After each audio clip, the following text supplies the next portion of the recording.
Jordan sent me this video from Roland Martin, and it's about a person in Maine where he lives. So I was hoping I could roll the video and get his input.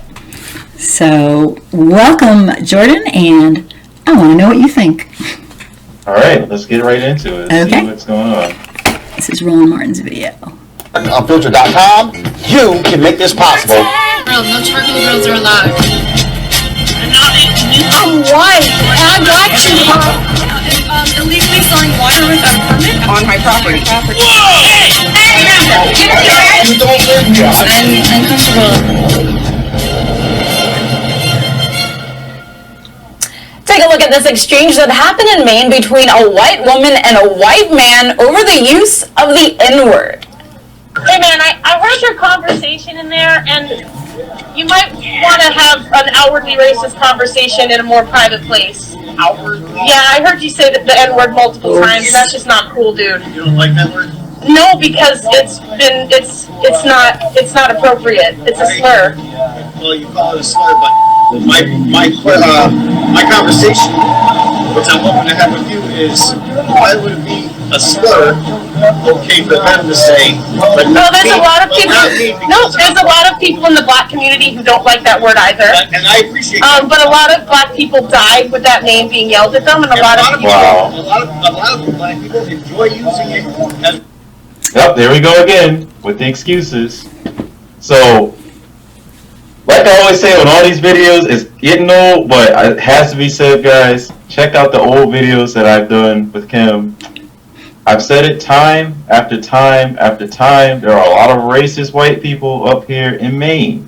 And here you go with this guy with these excuses. He goes, well, here's his little credit card or his little getaway train or whatever you want to call it. Well, black people use it. So there goes this white supremacist giving us a reason why he gets to say what he gets to say. And it's like, are you kidding me? Like, what the heck is wrong with this guy? He knows that he's wrong. He's going to sit there and thank the girl. The girl calls him out, says it's very racist. You shouldn't be saying that in public places and so on. And checks this guy, which I commend her for. But then it's like the guy has all the excuses in the world as to why he's racist. It's like, are you kidding me? Like, you know better. This is prime example of the kind of crap that I will go through up here. Only difference is, I'm not the white girl, or I'm not white, but still, this is a prime example of how the people of Maine are up here. So, if you want to continue the video from here. So I'm curious, what names have white people been called as they've been hauled up trees? As they've been what? Hauled up trees and lynched. Oh, I have no idea. Exactly. Cutting somebody Oh, off. yeah, he has no idea what you were called when they were lynched and everything. Whoa, time out. He's lying. You know lying. the word and everything. You know the word and all that stuff. You know exactly what it means when you say that, whether it's to a black person or you don't use it against a black person. You know exactly what the history is behind that. She asked you a specific question. Is there a historic word for white people when they're getting lynched and this and that and that? He goes, no. There you go. That right there, ladies and gentlemen, is a problem. Because he knows what's wrong with this word. Absolutely. He doesn't care because he's a white supremacist, so he's just going to keep on saying all sorts of racist crap, and he doesn't care. Like, that's white supremacy 101 right there. That's exactly how people roll up here. He's They know entitled. what they're saying is wrong, but they're going to keep saying what they say. Whether it be the N-word, asking, or doing some microaggressive racist crap, so on and so forth. Like, this is the kind of stuff that people do up here, unfortunately. So, you can continue with the video if you want, unless you have something to say. Yeah, I'm gonna jump in. One thing that kind of struck me with the man is they can do it and I can't, and that's not fair. Right. I don't think he understands the history, nor does he understand that many people feel like they are trying to take back the word by taking the power away. Yes. And that's not for white people to get involved in. Yep. That's not our place. So, I mean, he's like, on so many levels, he's obnoxious. No, it's not a word you can say. Sorry. And it's not your place to tell anyone else not to say it. You know, it's like unbelievable that he doesn't understand his arrogant entitlement, I guess. So Yeah. I just wondered, like, damn, that kind of struck me. That's that white privilege. It's like he can't think of a word that white people would have if they were hung on a tree or lynched or this or that or treated like crap because of their race. Why? Because it doesn't exist. Mm-hmm. So the people that say it's reverse racism, that crap does not exist. Oh, because he can't say the N-word? Yeah. I can't say the N-word. Oh, it's taking away his privilege to be a white supremacist. Oh my goodness. I love that she called him out. Like, totally kudos to this lady. And this is an example That's for everyone ballsy. watching. If you so happen to be watching and you so happen to be white, this is what I'm talking about. You may not be black, you may not ever be able to deal with what we deal with, but when you hear crap like that, you need to call people out. Because you can put up, like, the guy's probably going to say he's going to call her out or the girl or whatever. You can put up a black picture or, you know, Muhammad Ali. You can put up any black figure you want for a day, 12 hours, 5 hours, whatever. That don't mean crap, because at the end of the day, when it's happening in front of you, and you know it's wrong, you know it's racist, if you do or say nothing about it, you're just as bad as the guy or the Karen or whoever it is that's shouting that nonsense, that racist crap, or participating in discrimination against black people. You're just as bad. Yep, you're condoning it. I do commend her for doing that, but you know, unfortunately to me, it's not enough, because you also have to educate your fellow white people about how that's wrong. It's a great start. It's a great start for her. It's a good start, but I hate to say, I'm going to be brutally honest, it's not enough. But we can continue unless you have something else to say. Yeah, I want to jump in and say that, like, I commend her, and it's kind of sad that I have to. This is the way all white people should be. Because when somebody does something so vile in your presence, and you just let it go, you are doing nothing, and doing nothing condones. And this is not a neutral issue. This is an issue that kills and maims and harms and destroys lives. So I'm pleased, really pleased to hear her doing that in such an aggressive way as well. She was confident, but it takes practice. That's why I have so many people. I'm trying to get white folks to watch the videos that I make and do all this, because you can't just do this off the cuff. You got to know what you're doing. And this woman knew what she was doing. She was confident enough. She found her voice. She wasn't afraid to talk about racism, and she jumped in there. And she's a model. Yes, it's absolutely not enough, but it's a great start. Find your voice and use it. And all the people around, you think there's no people listening and hearing him? And they're seeing her saying, excuse me, as a white person, you're making me sick. And I will not, they don't even do it when there's no black people around. Do it because it's the right thing to do. So, exactly. Yeah. So, but yeah, this should be just a given. It shouldn't be something, oh, let's give her a prize. This should be just, that's what I mean. Normal. Normal. Should call you out for doing some real racist crap like that, you know? Another white person had to tell another, right, exactly. But this is so spectacular because we don't do this. Yep. Why do you need to use the N-word? I'm going to explain it to you. Why? Long enough. Why do you need to use the N-word? I tried talking to you. Sorry. Why do you need to use the N-word? Sorry. I used to think that you were half. Why do you need to use the N-word? There's no use for you. Why do you need to use the N-word? Because I can. Because you can. Because I can. Why are you filming me? And you can do that. Why do you need to use the N-word? Why do you need to use the N-word? Why do you need to use the N-word? Because I can. There it is. Yep. Robert, I'm going to start with right there. So she asked him numerous times. She didn't stutter. She didn't change up her wording. Why do you need to use the N-word? She said that about 5 to 10 times. She was good. He goes, because I can. There you go, ladies and gentlemen. That's it. That's all you really need to know about this guy. Why is he a racist? Because he can. He doesn't care about the history. This is why I tell people, I'm done trying to, like, if I see a white person talking some crazy stuff, I'm not going to sit there and try to give you a quick YouTube lesson on history or something like that. Send them to me, I'll do it for you. People like that are so far gone. No, that's crazy. You're pretty much wasting your time as a black person trying to educate some fool like that. Plus, it's not your responsibility. Yeah, that's not my responsibility, exactly. You're absolutely right. It's like Jesus. See, I used to be, like, in her position, obviously I'm not white, I used to, like, check people with stuff like that and try to educate them real quick. But then as time went on, I realized that there are some people that are already there, they're far gone, And then there's people that they just literally don't know, even though I find in this day and age that you don't know what racism is. I find that to be a lie. That's kind of willful ignorance. With benefit of a doubt. Like, certain things you may not know. Oh, well, that is kind of racist. Certain things you know damn well is racist. But I feel like it's a waste of time at this day and age to try to educate some stupid fool, some white supremacist, on why you shouldn't say this to a black person, why you shouldn't do this, why you shouldn't do that, or ask certain racist ass questions, you know? Like, it's just... You shouldn't have to! Yeah. You can literally look this information up within seconds, you know? We have something called Google, one of the greatest search engines in the entire world. You mean to tell me he doesn't know why the N-word is wrong? He doesn't hear all these times where people get canceled because they use the N-word? Jordan, he's full of shit, is what he is. Yeah, absolutely. He's totally full of shit. He's full of shit. With you. Wow. Why? Why does this guy or this woman essentially have to justify or even explain to this white man why it's not okay for him to use the N-word?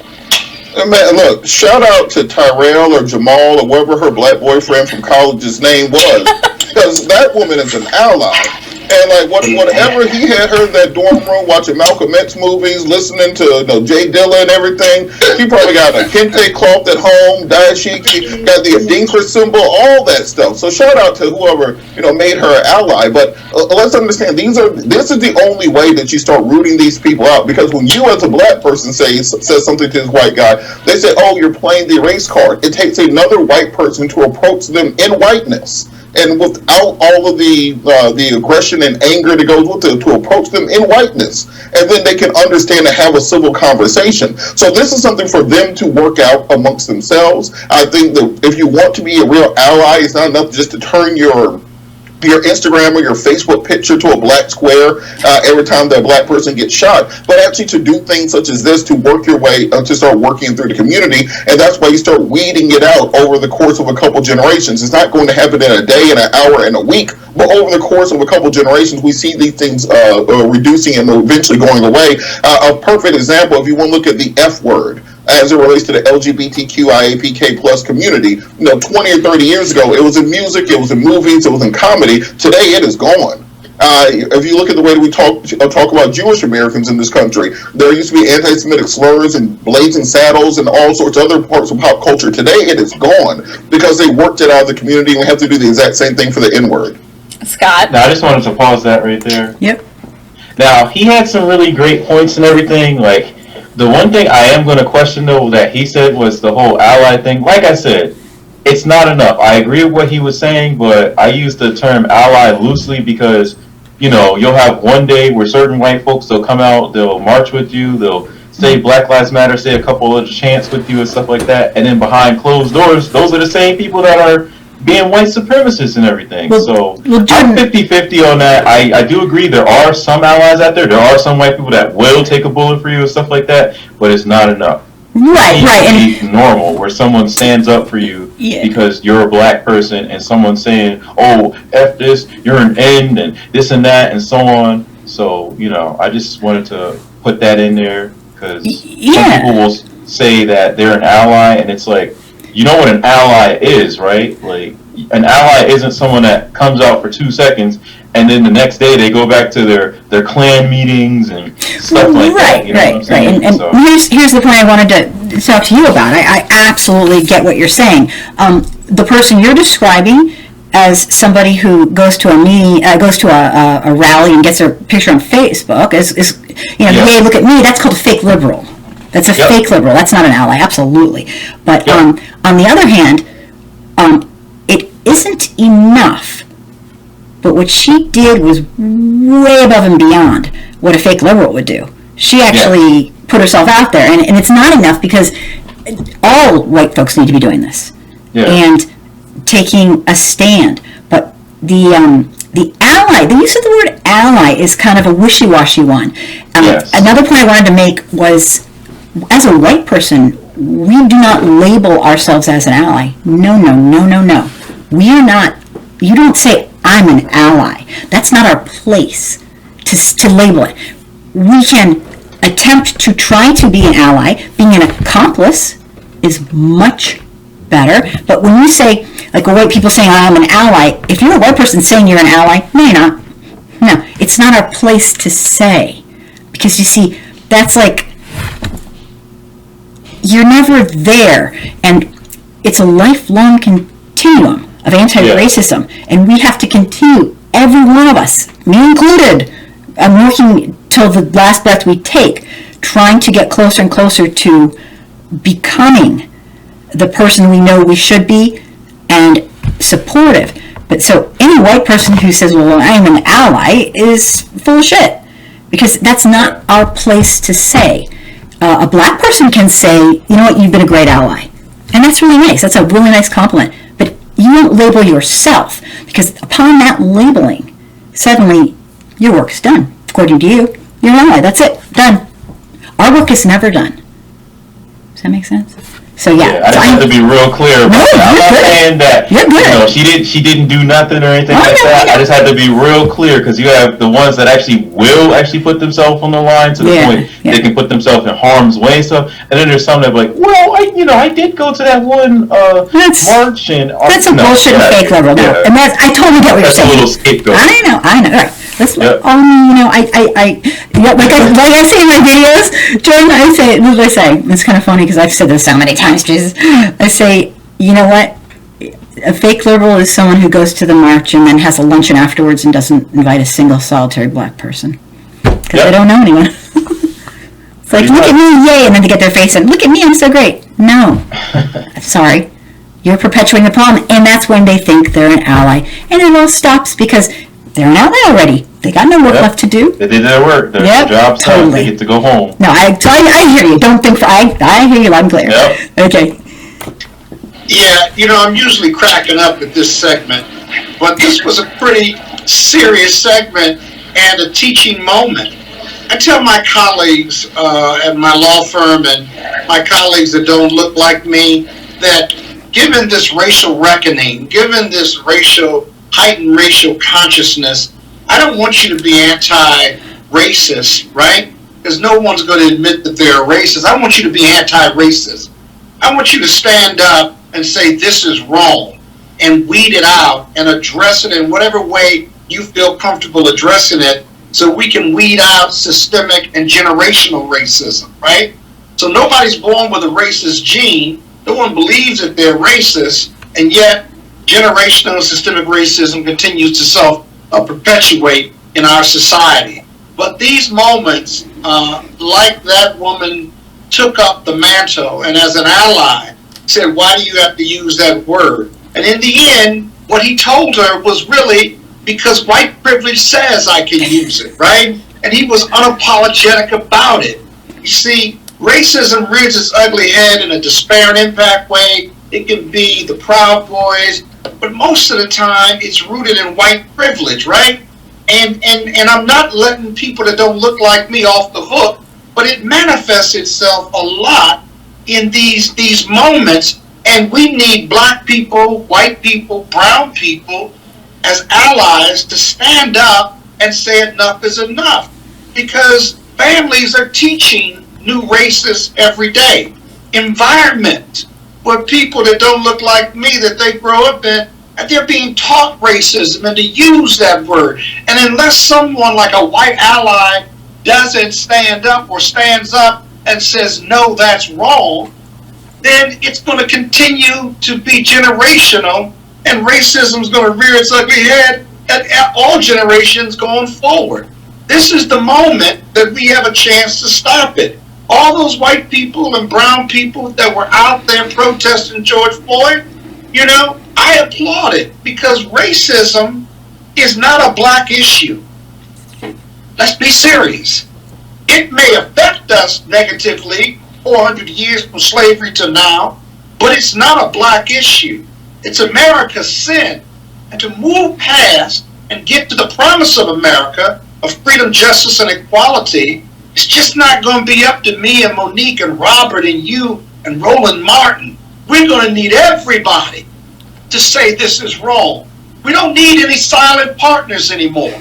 And so now is the time. And so I applaud our white ally in that video, but I need millions of white allies to stand up regardless of in 2043, we're going to be a country of color. I need everyone to stand up to not that word, but to racism. And Scott, to your point, I was covering the George Floyd protests last year, and there were a lot of white people who came out to protest, and a lot of them that I spoke with, they were like, we didn't know racism was this big of a deal, or we didn't know that systemic racism with the police force was the... You got it.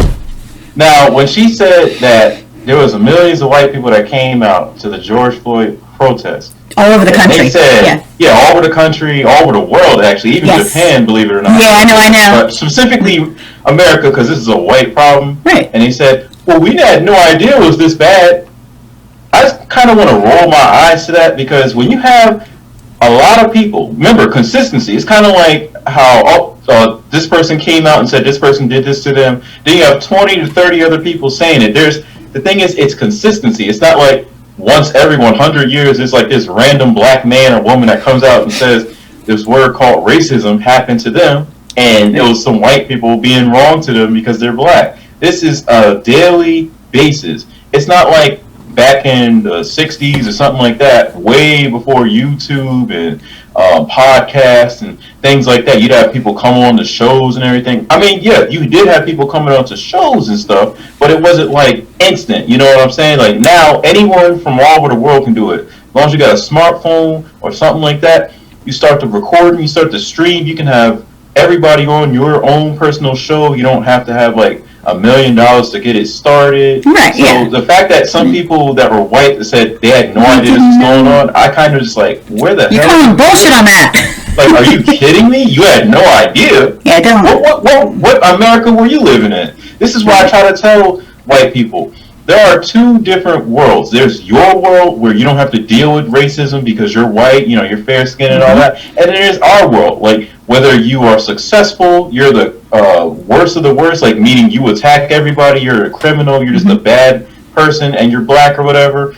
This is the kind of crap that we have to deal with. And then we tell you, and then someone wants to come out of nowhere and say, oh, well, you're just playing the race card. What the hell is a race card? Yeah. What? This isn't playing cards where your card that you play has an effect on the other person, or it's a king or queen or there's no race whatever. Card. There's no race there card. is no There's such thing as a race card. That's like someone saying there's such thing as the R card. I'm not going to say it, but you already know what that is. Or the kill card, or just something crazy. You know what I'm saying? There's no race card because it's systemically, absolutely permeated in every single solitary part of American culture, life. It's in the freaking air.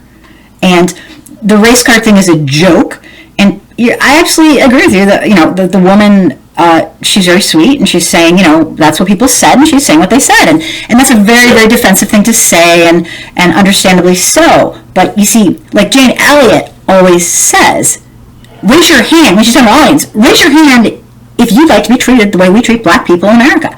And she has a big audience of like, you know, 500 people, and nobody raises their hand because we all know, at some level, we know. Yep. And that's the truth. And so people were just like, you know, they were being, we just, you know, we're here, but now we know. And, you know, it's a very defensive thing for us white people to talk about. And so that's how we act. But it's really, it's interesting to hear her say that. But look, yeah, no, you're absolutely all right. This much of an issue, and instead of just protesting, they came there to learn, to educate themselves, and to educate those who look like them as well. But you know what they also said? If you were out there, or if you were doing political commentary, or if you were listening and reading, what they were telling you, which was even more profound and a blessing or an ally, is that this is not my America. As young white Americans will say, this is not my America. I don't want my America to be this. Okay. I want the problem. I gotta pause it right there. Okay, one thing, I hope you don't mind. No, I don't mind. I totally respect these guys are, you know, I'm not saying like I know best, but there's one thing for a young white person to say, this is not the America that I want to live in. Yeah. This is not what I envisioned for me, my children future, my wife future, my husband future, my whatever. However, there's a big difference saying that than saying this is not America, because this is abso-stinking-lutely America. It is We're America. racist as fuck. And Yeah. that's exactly who we are. And a lot of us white folks who have been privileged to be completely segregated from it and blinded to it. Well, that's just a lot of privilege, because this is absolutely who we are. And a lot of what the man before was, and the woman before was talking about, is what I do in my videos. I want to educate other white folks, so that they can educate other white folks, and they can educate other white folks, and stop the cycle of racism, generation after generation. So I just had to jump in there. He's making a great point, but we cannot mix that up. We cannot mix up the idea of, they are two very different things when a young white person says that, because it is exactly who they are saying. What he's saying is that's not who the country they want to live in. And the younger generation, obviously I have, two older teens, and oh my God, every last one of them has been out there, and they can advocate, and they can, it's like I always raise my kids to say, is if you are standing watching, you might as well be doing it yourself. And that is called being a human, way above here. Getting good grades is great, this and that, but there's nothing more important. There's a hierarchy. And being an excellent, humane human being, and a citizen, for an advocate and a supporter of your fellow humans, is nothing more than that. So he's making a good point. I just want to jump in there. Yeah. No, Do you want to say anything else? that's fine. Okay. For everyone. I want it to be for everyone. And that's the beginning. It's not the end. We got to have those courageous conversations. We got to make sure that people are tolerant but accountable, right? We got to listen and love and forgive, and a path forward together, arm in arm. But that's where it starts, by that white woman standing up and saying no to use of that N-word. It's a great example. Definitely. Monique, what are your thoughts? Yes, she definitely showed allyship in that moment. One of the things that I post all the time on Instagram when things like this happen is get your folks, get your own folks. I check my folks. I might not do it publicly, but surely if I disagree with something, Scott is on here and he can tell you there will be a conversation and it will be good. It'll be fulsome. And that's what we have to do. Correction begins at home. But what I also want to observe is pause right there. She said correction begins at home. The problem with that is, if that is the white person's mentality, then to them, they're in the right. What did she say? Why do you have to use the N-word? She said it, like I said, 5 to 10 times. He said, because I can. So according to him, he is correct in his way of thinking.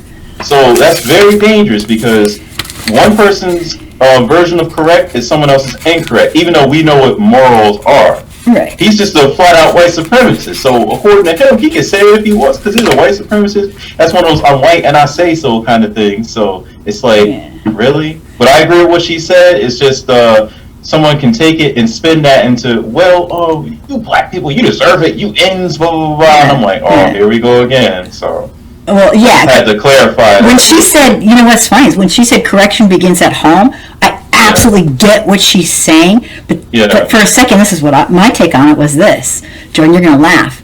Correction? No.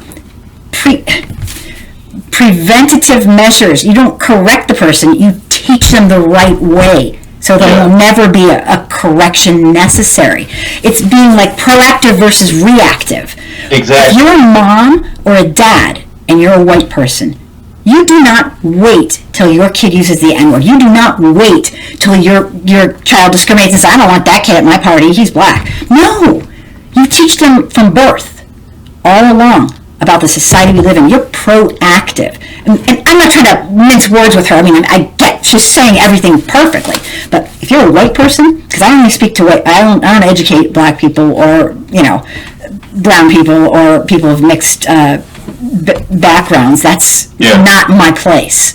But I do educate white folks. So I'm doing exactly what she's saying. And to correct behavior is lovely and great, but you first proactively teach it. And I'm sure that's probably what she meant, Yeah. But you can't jump on every word, every little use of word. But yeah, because if you have to correct it, you haven't been doing your job as a mom and dad. Sorry. That should be. Okay, sorry, just gotta jump in there. No, it's cool. Okay, so we both have different takes. This is excellent. The most successful candidate for that conversation, not just her whiteness, but her womanhood, which makes for white womanhood, which is the holy grail in the United States of America. Because see, that man could have been challenged by pretty much anybody else and it go a completely different way. It could have escalated to physical violence, whether it was black man, black woman, white man, brown man, or woman. But here she was, saying to somebody it was obvious she was kind of familiar with, and he said that she was a teacher and she should have been smarter. I was listening to the conversation. So maybe they knew each other, but that's where the power is. When you stand up in your circle and you use the opportunity that you have when you have it, claim your own power and authority over situations and circumstances and people, and teach and correct. And I don't want to assume, like my brother Robert did, that she was under the influence of some prior black relationship. And I don't want to assume that she had some good black girlfriend, and I don't want to assume that it was, she was raised on the other side of the tracks with the rest of us. She may have just been a woman who took the time to read and learn and understand her environment, and maybe she got the spirit of living God on the inside of her. I don't know. It could be a lot of different things. But whatever she's doing, we need more of that. One of the reasons black folks get so exhausted is because we study trying to explain the same stuff over and over again to people who long since should understand it. Well, if they don't understand it, I'm tired. Let sister step up. She's doing a good job. I gotta stop you right there. Yeah. That was so on point. Oh my God. I love this lady. Right, my friends are exhausted. That's pretty much where I'm at. It's They're like I said, exhausted. I'm done explaining this stuff to white people. You guys, know better. You know it's wrong, and you keep doing it. So It's that's not why I your- say the people you that have like to. that do get it, you guys did study, or you were not. What's the word you use? Not corrected, but you were prevented. Proactive. Racist or whatever. Proactive, Like, yeah. now is the time. If you care about us black folks, you guys are out there with the Black Lives Matter flags and all that stuff. Come on, because it's getting real exhausting. Jordan. Dealing with this every day. You have the regular stress, and you got to deal with these racists. Then you got to explain to these people that what they did is racist. And like, oh, you're just saying that because you just want this and that, like a hand. Like, oh my God. And then a white person comes and talks to you and explains the same stuff that we're saying to you. Now all of a sudden it's like a change of heart. Like, we need more of that. There's absolutely, this is not some sort of conspiracy. When I do my stuff, like for example, every black and brown person I ever speak to has a story. I speak to people from other countries. I speak to people every state in this friggin', maybe not Alaska, but definitely Hawaii. I think, because you know what I do. I try to do what she's saying, is do my very best to educate white America.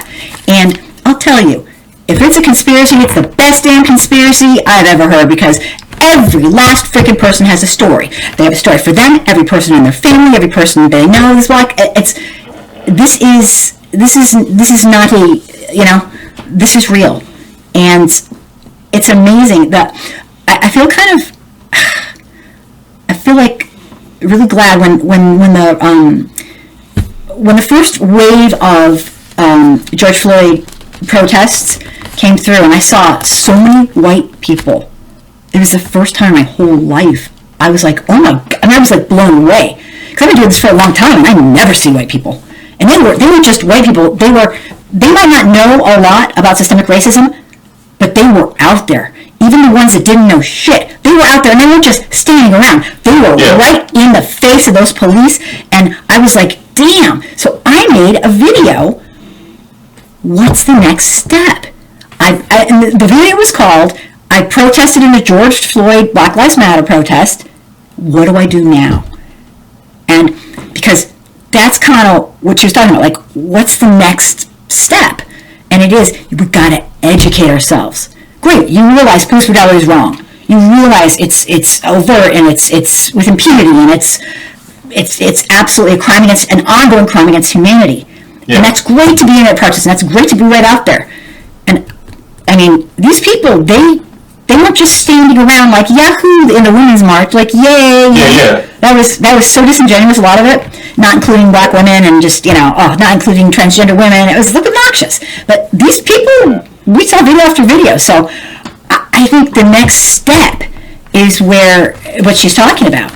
And I felt the same way. I can relate to it because I immediately made a video like, what do you do next? I know this has nothing in particular to do with this exact video, but I still gotta ask this question to white people. Mm-hmm.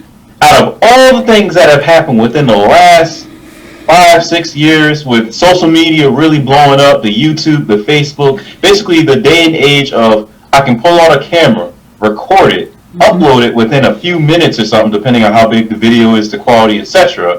But regardless, why did it take this one brother to say I can't breathe and 3 cops on him? Why this particular person? I don't get it. You guys came out, because people even came out here in Maine. They were in Portland. They were up here near where I'm at. They were all over the damn state. Like, Portland was the one that people went to like almost every single day for several months last year. And for a year almost. Out of all things, why this one person? I don't get it. We've been telling you guys left and right for a long time. Why this particular person? I need an answer for it because it don't make no damn sense to me. I actually have no idea, but I have a couple of hints, and I don't speak for white people in this regard at all. I have no clue what white people. I've been talking about this stuff since I was a little kid, but here's the problem.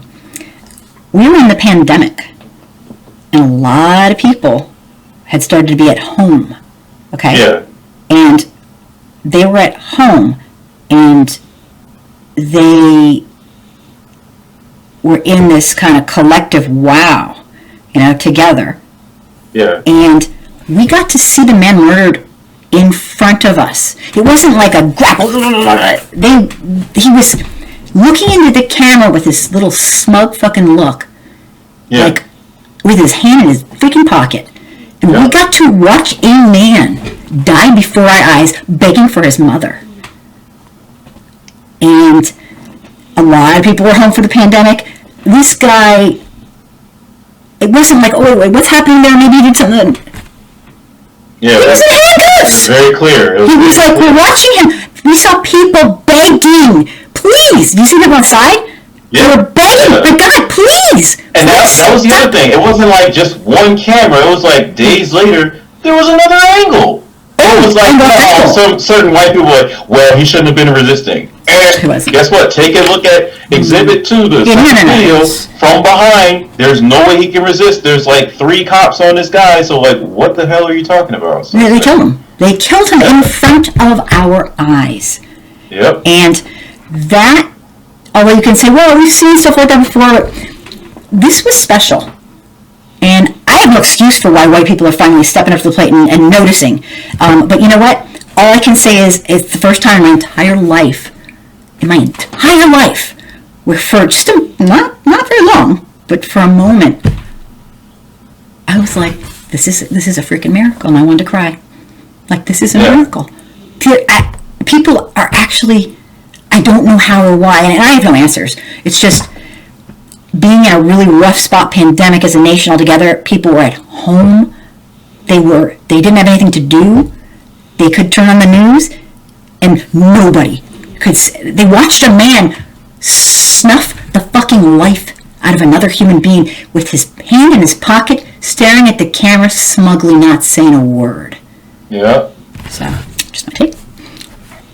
Go ahead, Scott. All I was going to say, now, I would like to make an official motion to take Candace Owens' invite to the barbecue and give it to this white woman. There we go. I'm not even getting into that. Some of these other black folks who were in the media speaking down to us. So she's invited to the barbecue. I'll make brisket. I love it. All right, any final thoughts, guys, before I let you go? I have one quick final thought. It's incumbent upon us, too, as black people. I sit around and smoke cigars and drink tequila with my friends, and if they use the F word in connection to gay people, if they make a slur against our Jewish brothers and sisters, it's up to us to stand up and say, no to that. That's not allowed, or you're not going to use that around me, because it can be just as hurtful and just as harmful. Since one of my daughters is gay, I certainly don't allow that to go on at my home or in social settings, because in my mind, they're talking about one of mine, flesh and blood. So it's very personal to me. But I've got to be affirmative and assertive to them more than just want, and say, don't use those terms around me, and you shouldn't use them generally. And they say, oh, Scott, we're just talking, right? It's just us here. No, it's no longer accepted for black people, white people, brown people, gay people, Jewish people to traffic in those types of tropes and racially offensive language. We got to get away with it, because words and language matter, especially the ones we use, given what black people have been through for 400 years. And so I'm committed to that corrective behavior. I am. And I do it quite a bit, and I'm doing less of it because my friends and family know it's not to be tolerated when I'm around. Monique, any final thoughts? Amens and amens. Alrighty there. Well, you know what? That was just amazing. These guys are wonderful. So it's time for white people to step the hell up and say, this ends with me, and take personal responsibility.